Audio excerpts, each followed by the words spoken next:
नमस्कार, मैं हूं आशीष चित्रांशी और आप देख रहे हैं the news launcher. War update में सबसे बड़ी खबर है कि यूएई के संयुक्त अरब अमीरात के सबसे बड़े पोर्ट पर और दुनिया के दूसरे सबसे बड़े बंकरिंग पोर्ट पर ईरान ने एक बड़ा हमला किया है।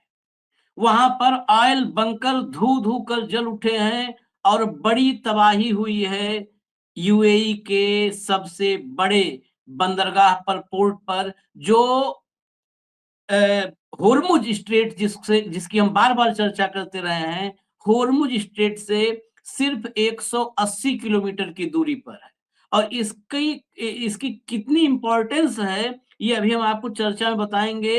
अब देखिए आप, अमेरिका ये जो है सऊदी अरब में दुनिया के सबसे बड़ी जो तेल कंपनी, ऑयल कंपनी है अरामको, वहां पर बंद हो गया सब कुछ।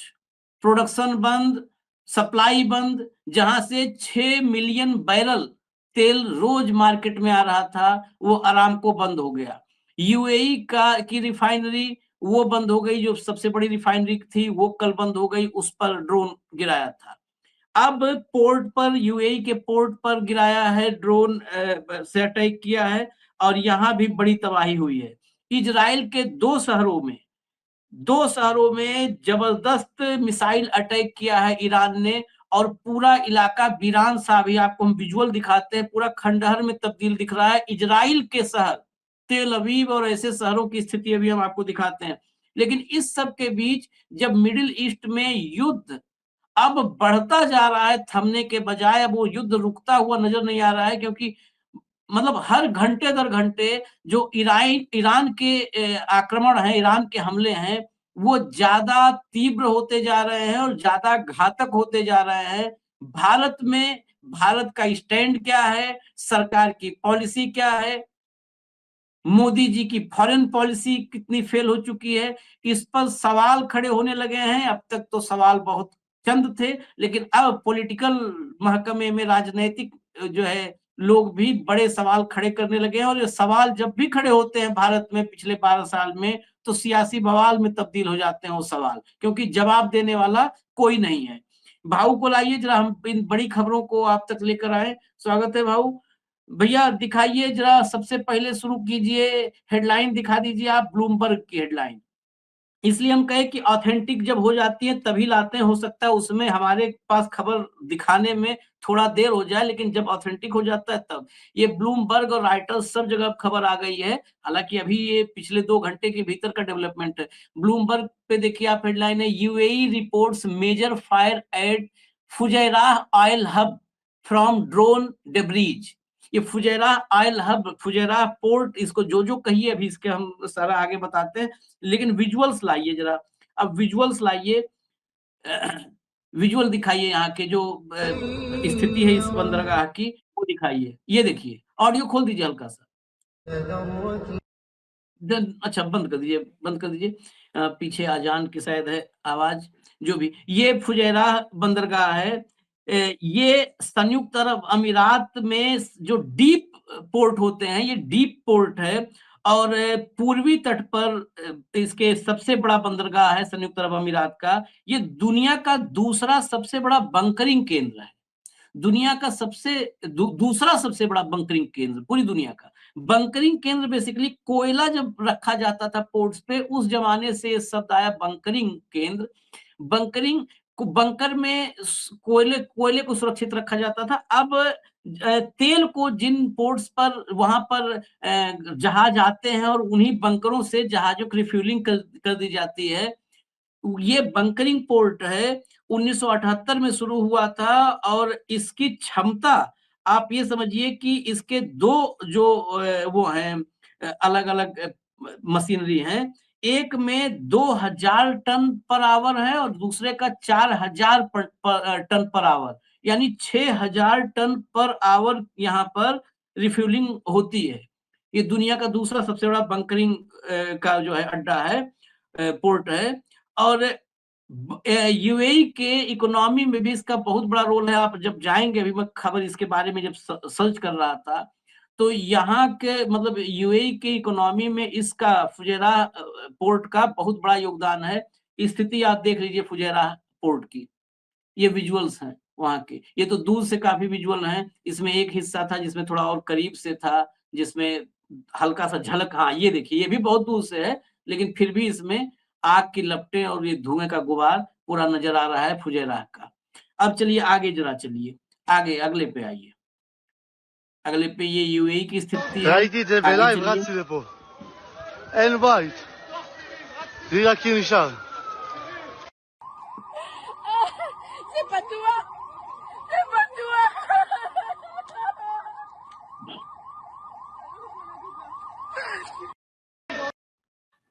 ये देखिए ये इज़राइल है। इज़राइल में ये अटैक बहुत बड़ा अटैक हुआ है और इज़राइल से ही रिपोर्टिंग कर रहे हैं। मधुरेंद्र ने ये विजुअल वो किया। बहुत ज़बरदस्त ये हमला हुआ है। ईरान की मिसाइल गिरी है यहाँ पर और इज़राइल की वो वहीं से उनकी ही रिपोर्ट है कि इज़राइल की एयर डिफेंस सिस्टम इस मिसाइल को नहीं रोक पाया। ये पूरा एयर डिफेंस सिस्टम यहाँ फ़ेल हो गया।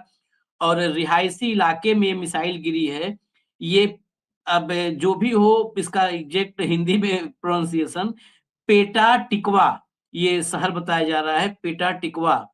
यहाँ पर हिट किया है ईरानी मिसाइल ने, PETAH-TIKVA पेटा टिकवा।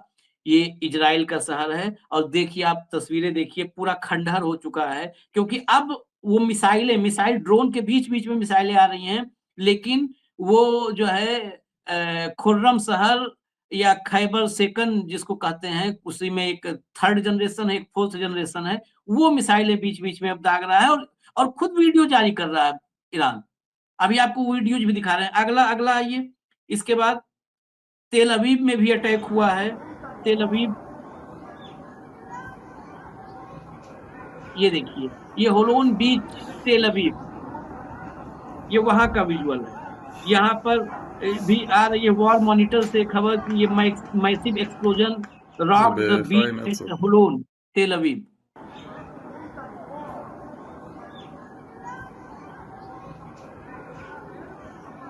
ये देखिए। अब जरा आगे चलिए। अब अगला लाइए। अगला। ईरान की तरफ से जो फुटेज जारी हो रही है वो फुटेज भी दिखा दें। ये ईरान की तरफ से फुटेज आ रही है।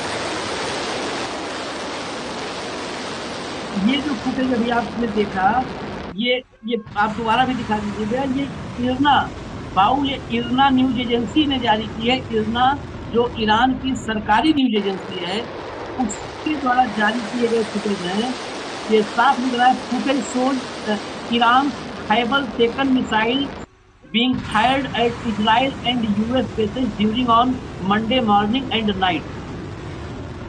ये विजुअल जारी किया गया है आज 4 बजे। आज अभी जब हम ये चर्चा कर रहे हैं इससे 2 घंटे 2.5 घंटे पहले ये इरना न्यूज़ एजेंसी मतलब बिल्कुल ऑफिशियल विजुअल वहाँ से आए हैं। ये खैबर सेकंड मिसाइल जो अभी मैंने बताया खैबर सेकंड की चर्चा हम काफ़ी कर चुके हैं।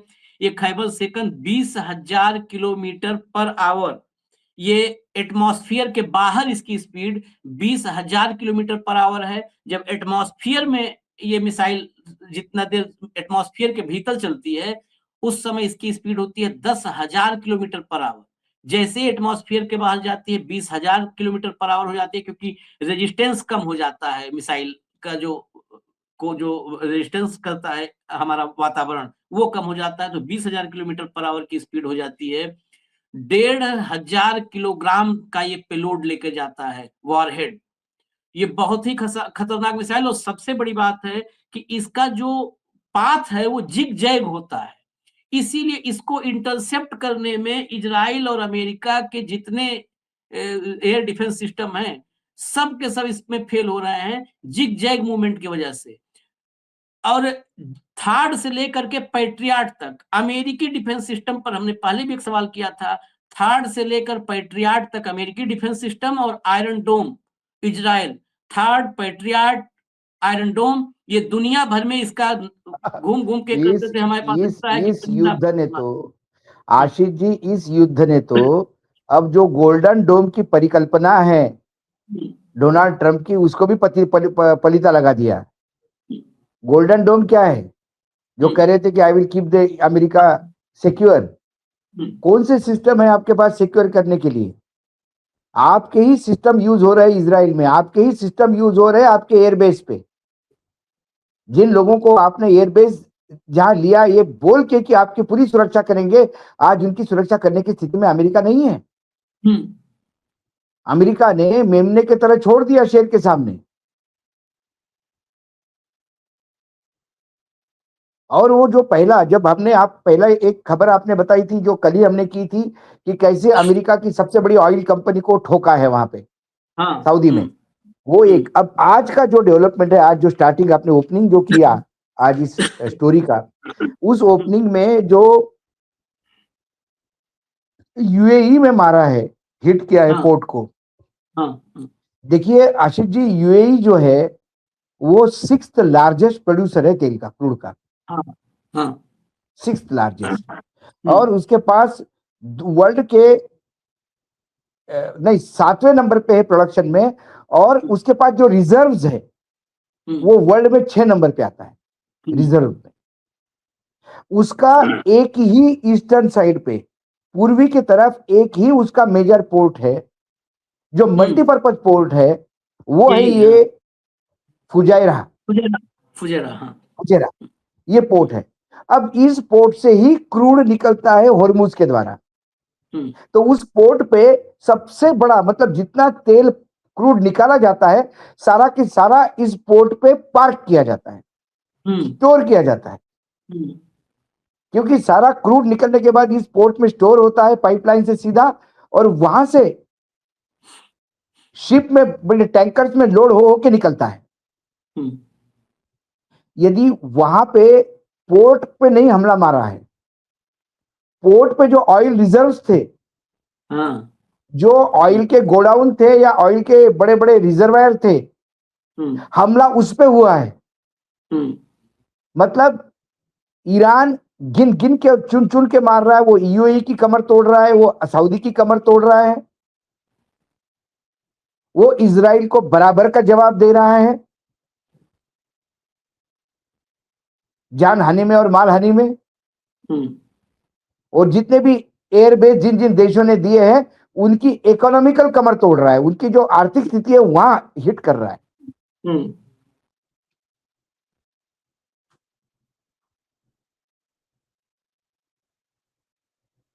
ये जो नया पैटर्न शुरू किया इजराइल ने, इसका मतलब इजराइल का इंटेलिजेंट नेटवर्क बहुत जबरदस्त काम कर रहा है।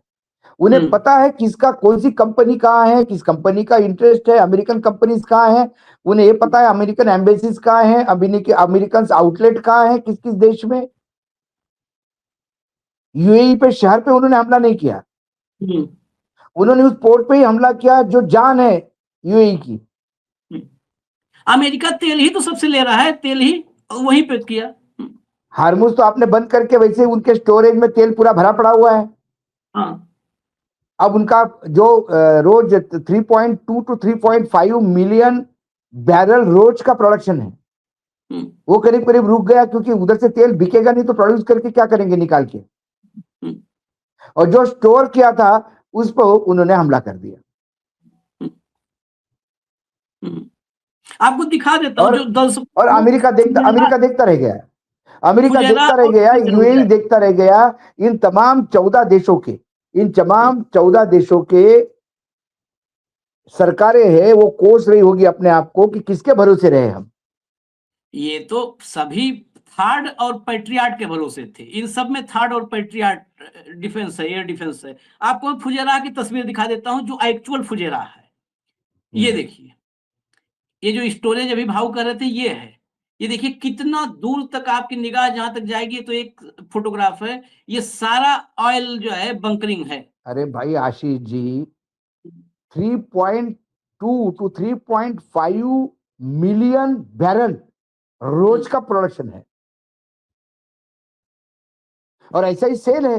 तो सारा पाइपलाइन से इसमें आता है और इसमें से धनाधन टैंकर लोड होके शिप से चले जाते हैं टैंकर्स। अभी 4:15 बजे और विजुअल आए हैं ईरान से, जो अभी आपको हमने दिखाया था खैबर सेकंड मिसाइल। अगला दिखाइए विजुअल। ईरान जो है ड्रोन और मिसाइलों का जो कॉम्बिनेशन इस्तेमाल कर रहा है। अगला वीडियो।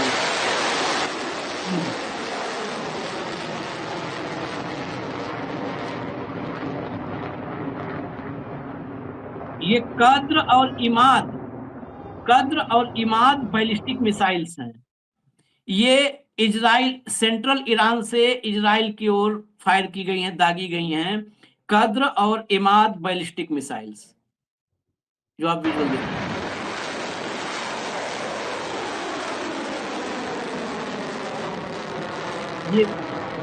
ये तो बैलिस्टिक है और वो तो हाइपरसोनिक है। जो खैबर सेकंड है वो तो हाइपरसोनिक है। 20,000 वो तो सबसे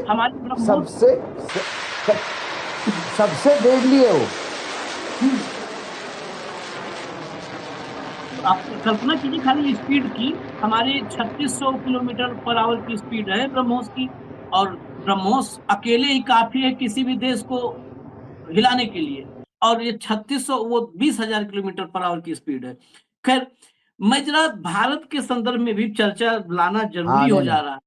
नहीं, भारत के संदर्भ में एक खबर मेरे पास भी है आशीष जी, कि जो खबर मेरे पास आई है कि पिछले 48 घंटे में प्रधानमंत्री आदरणीय प्रातस्मरणीय नरेंद्र मोदी जी ने यूएई, इजराइल, सऊदी अरब, जॉर्डन, बहरीन, ओमान, कुवैत और कतर, इन देशों से बात की। शर्म आती है मुझे। इन देशों से बात करके पूछ रहे होंगे नुकसान क्या क्या हुआ आपका। हो सकता है यहां से भी कोई अवार्ड चाहिए होगा प्रधानमंत्री को। इन में से एक भी देश, ना यूएई, ना इजराइल, ना सऊदी, ना जॉर्डन, ना बहरीन, ना ओमान, ना कुवैत, ना कतर, इनमें से एक भी देश ऑपरेशन सिंदूर के समय पाकिस्तान के खिलाफ हमारा साथ देने को तैयार नहीं था। और पाकिस्तान को आतंकी देश कहलाने वाला ईरान, जिसने हमेशा हमारा साथ रहा, आज वहां बात करने तक की हिमाकत नहीं है हमारे प्रधानमंत्री जी की। क्या हम पूर्ण रूप से गुलाम हो चुके हैं अमेरिका के? जैसे ये कतार और ये एयरबेस है, तो क्या एक हम उपनिवेश हो चुके हैं अमेरिका के? क्या एप्स्टीन फाइल में और क्या क्या है अंदर, जिसके वजह से पूरी हमारी विदेश नीति बदल रही है, पूरी सारी नीतियां, ट्रेड की जो व्यापार नीति है वो बदल रही है, वित्तीय नीति बदल जा रही है।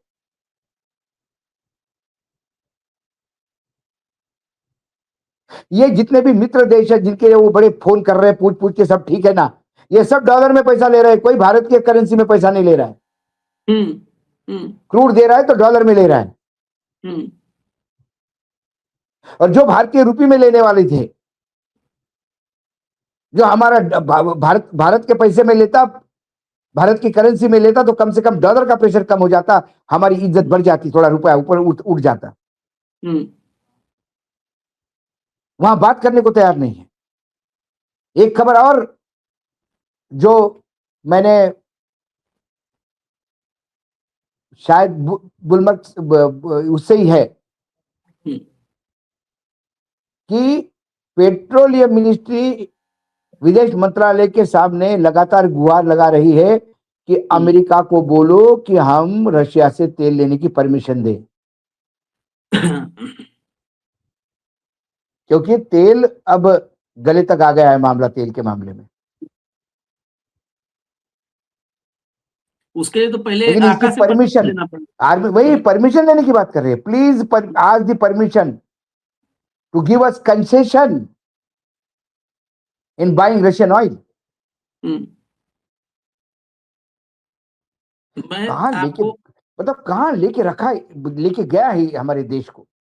पश्चिमी एशिया के 8 देशों के राष्ट्राध्यक्षों से मोदी ने बात की, एक के बाद एक। आपने बताया भाव ने, ईरान के राष्ट्रपति का ट्वीट आया है, ईरान के राष्ट्रपति का, पेजेस्कियन का, हम गवर्नरों के, अपने ईरान के अलग अलग प्रांतों के गवर्नरों के सीधे संपर्क में हैं, हालात बहुत खराब हैं, जो ईरान को लेकर के अपडेट हो भी बताएं, लेकिन देश रुका नहीं है। हालात बहुत खराब है लेकिन देश रुका नहीं है, पूरे देश में चल रही गतिविधियां जारी हैं, प्रांतों को जरूरी अधिकार देकर फैसले तेजी से और स्थानीय हालात के हिसाब से लिए जा रहे हैं।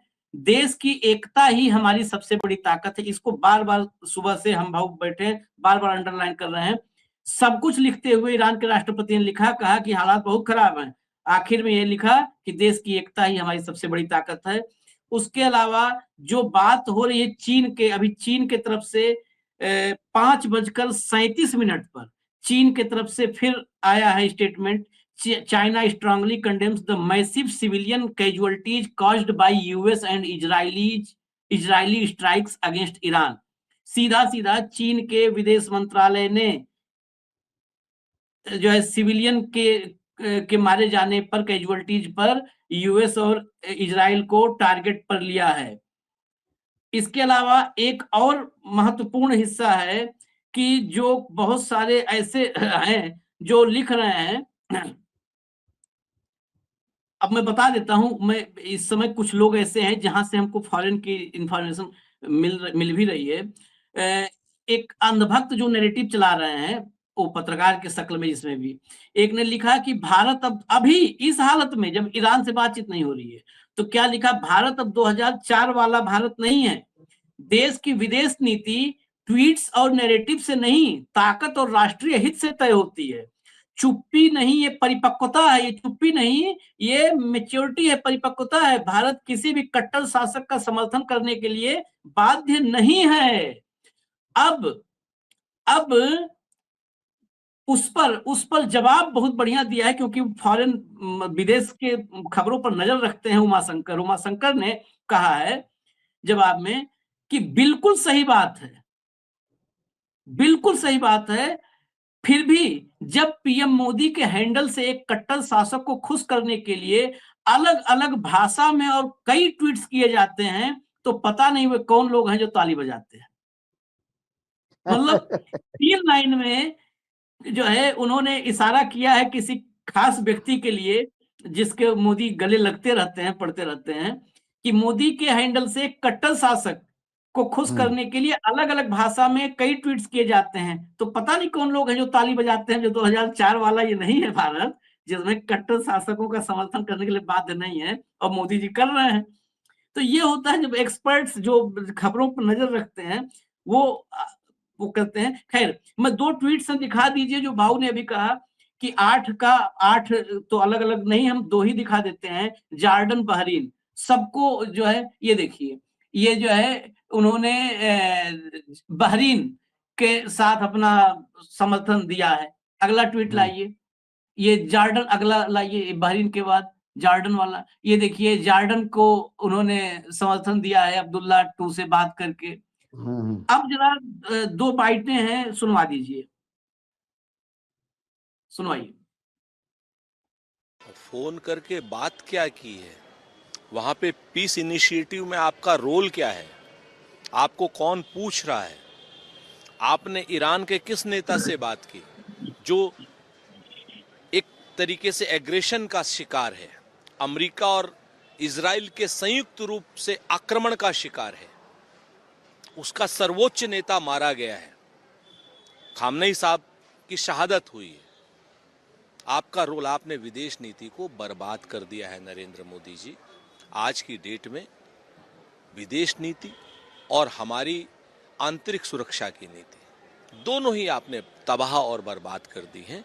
आज की डेट में हिंदुस्तान की सरकार को ये तक नहीं पता है कि 2 दिन बाद इजराइल अटैक करने वाला है और हमारे प्रधानमंत्री जी इजराइल में वहां की कैंसेट को संबोधित कर रहे हैं और वो वहां से लौटते हैं और आक्रमण हो जाता है। पूरी दुनिया में हमारी विदेश नीति की भर्त्सना हो रही है। वृंदा करात को सुनाइएगा।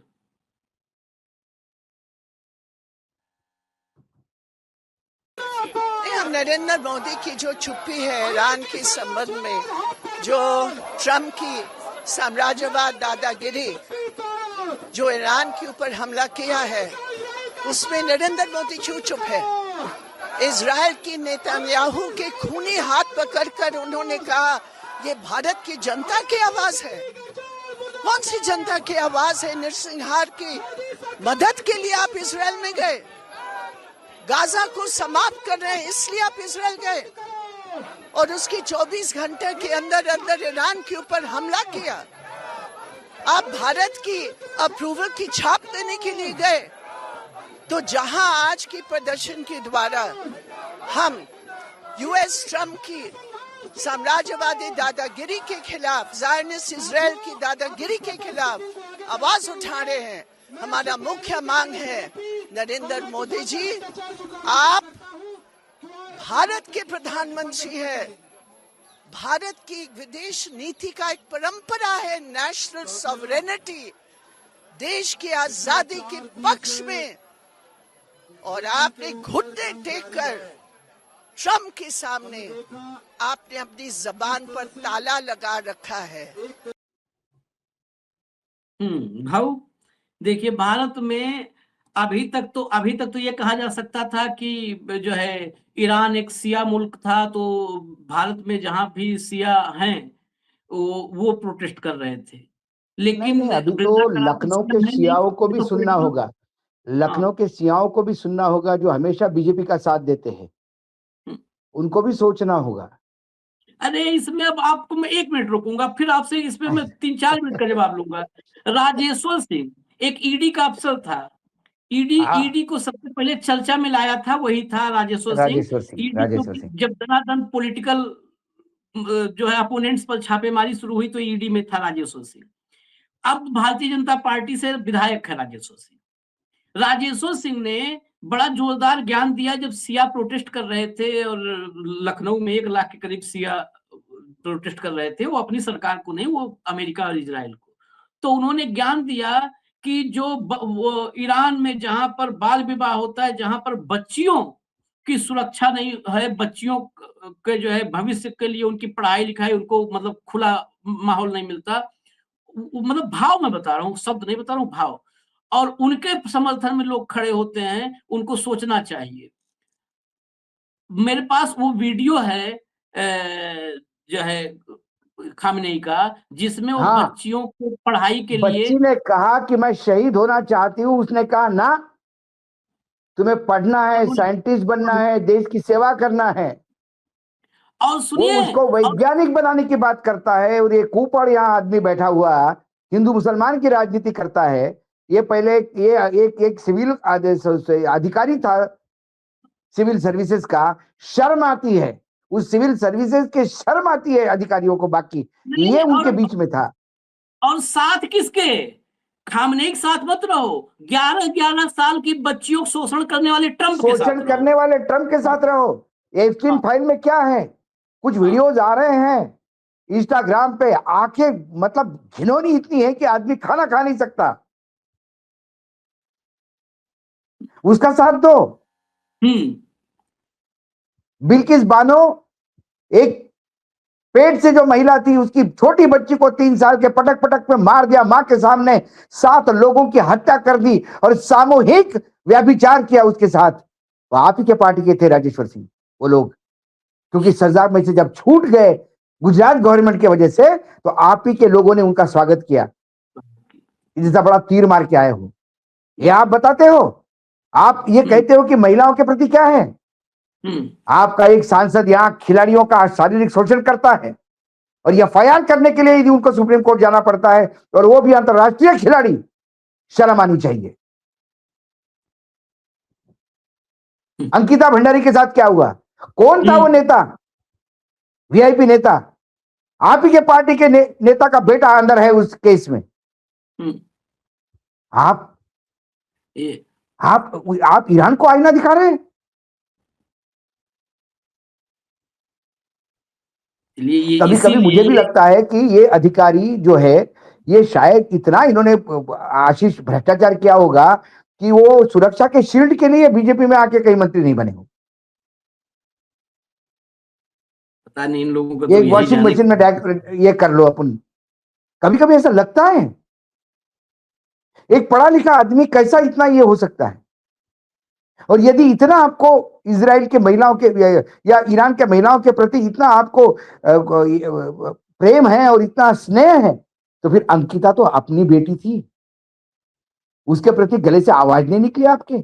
लखनऊ से कितना दूर है देहरादून? उसी उत्तर प्रदेश में क्या नहीं हुआ? लड़कियों के साथ आप ही के पार्टी के ये आईटी सेल के लोग एक लड़की के साथ उसकी इज्जत लूटते हैं, तब आपके गले से आवाज नहीं निकली। बात चलिए, करते हैं। ये जो है वही कर रहे हैं कि ईरान अब जो अरे है इन लोगों धीरे को धीरे बोलने का अधिकार नहीं है। स्त्री शक्ति सवाल, का मतलब स्त्रियों का नाम लेने का अपमान, ये मातृत्व का अपमान करते हैं जब जब ये ऐसी बात करते हैं।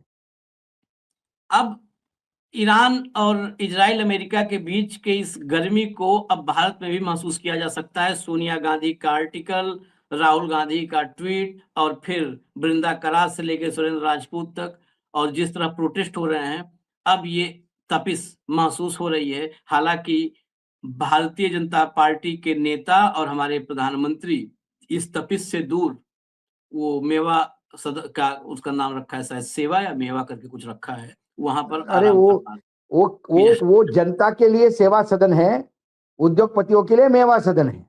सेवा तीर्थ, हाँ तीर्थ हाँ, तीर्थ जहाँ जनता की सेवा ली जाएगी, जहाँ जनता की सेवा लेकर उद्योगपतियों को मेवा खिलाया जाएगा, वो है सेवा तीर्थ। चलिए इजाजत दीजिए, फिर अपडेट्स जो भी होगी हम लेकर के आते हैं, क्योंकि अभी तो कुछ थमता नजर नहीं आ रहा है। धन्यवाद भाऊ, बहुत बहुत धन्यवाद, नमस्कार।